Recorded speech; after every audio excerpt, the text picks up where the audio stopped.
I remember hearing of a woman who did this exercise, and after she said, I got as much enjoyment out of that one raisin as I used to from eating an entire bowl of figgy pudding. And that pudding wasn't necessarily the healthiest option, and she'd have some satisfaction from it.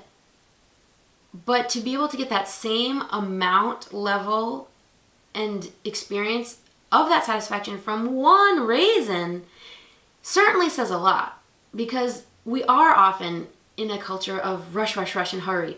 And how often do we work through lunch or have the TV on during dinner, and how much attention are we really paying to our food?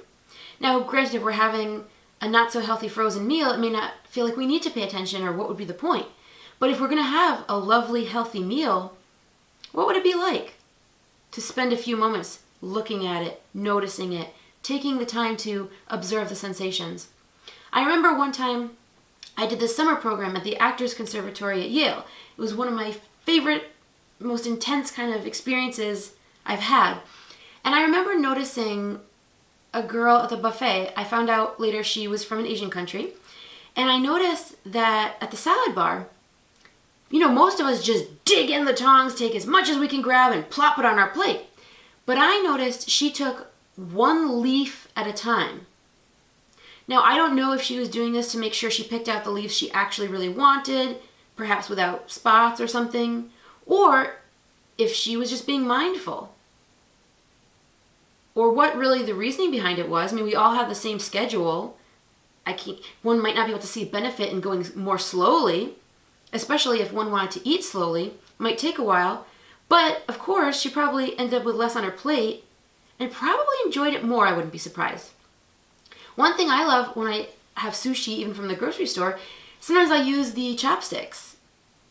And I love the fact that it forces me to eat more mindfully. Now, granted, with some foods, it just makes more sense. Like with sushi, you could probably want to pick the whole thing up.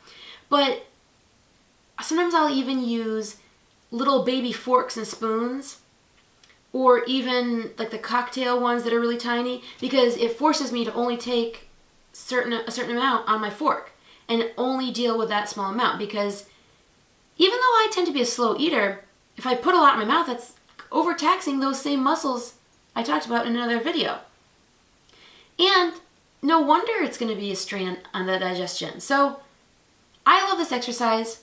Sometimes it's one of those things that you think, oh, I've done it once, that's all I need to do. But really, imagine doing this once a week, once a month, even every day. I mean, it's a raisin, how long does it take?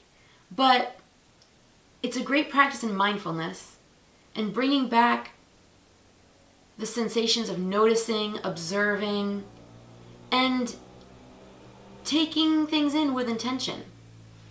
See what it does for you. Hope you enjoyed it.